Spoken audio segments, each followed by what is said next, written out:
Happy summer. It's official. Today is the first day of summer. The summer solstice. The longest day of the year.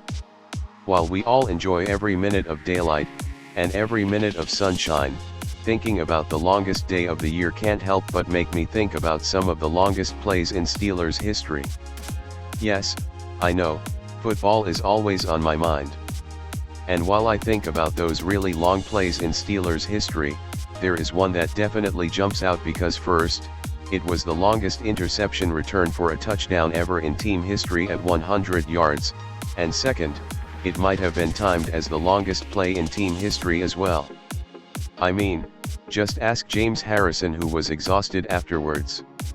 The play I am talking about is one no Steelers fan should need a reminder for. But just in case being out in the sun has made you forget, here it is. Super Bowl 43 against the Arizona Cardinals. The Steelers were holding on to a 10-7 lead near the end of the first half when the Cardinals' Carlos Dansby intercepted a tipped Ben Roethlisberger pass at the Steelers' 33-yard line. Cardinals quarterback Kurt Warner moved his team into scoring position with completions to Tim Hightower, Larry Fitzgerald, and Anquan Boldin. With the ball at the 1-yard line and just 18 seconds to play in the half, the Cardinals were anticipating Lawrence Timmons and James Harrison blitzing, but Harrison gambled and dropped back in coverage. Warner threw it to the end zone and Harrison intercepted the pass at the goal line. What happened after that, nobody could ever have expected. Harrison headed up the sideline, following his blockers and evaded would-be tacklers for a 100-yard touchdown return, and a 17-7 Steelers lead, going into the half. "I got the pick," said Harrison.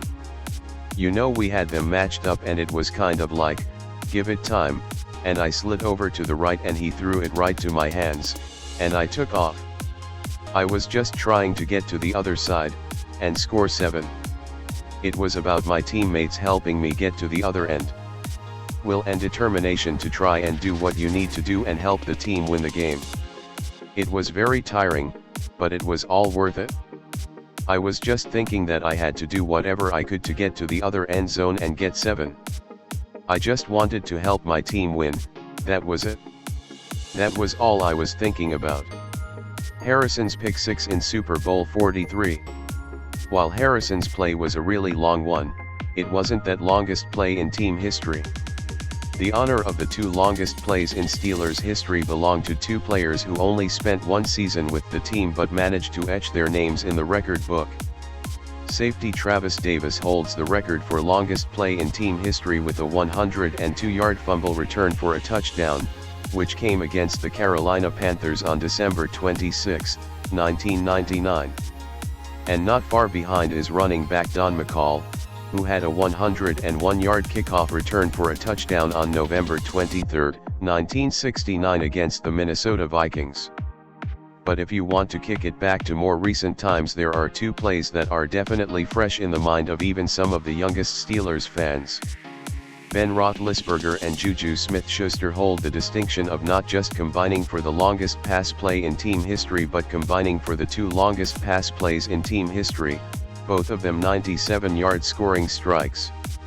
The first one came on October 29, 2017 at Detroit. The Steelers were backed up at their own 3-yard line and on third down, Smith-Schuster caught the pass from Roethlisberger over the middle at the 28-yard line and took off running to the end zone for the 97-yard touchdown. "He's playing like a seasoned veteran, and he's fun to watch," said quarterback Ben Roethlisberger. "Maybe he's just too young and too silly and too fun to know any better." The play came a few days after Smith-Schuster emerged in the spotlight after tweeting about his bike being stolen. "He was moving like he was riding his bike," said guard David DeCastro after the game. "He's special. He has a great attitude, great skills, especially for a rookie." The two combined for another 97-yard scoring strike on November 25, 2018 in a loss to the Denver Broncos. Again, the Steelers were backed up at their own 3-yard line and Roethlisberger hit Smith-Schuster in stride at the 32-yard line. The rest was all turning on the afterburner. Smith-Schuster cut across the field, pulled out the stiff arm, and stayed in bounds as he headed to the end zone. "He is reliable, dependable, and trustworthy," said Roethlisberger. "I know he is going to be in the right spot. I saw Juju went inside and I just let it go.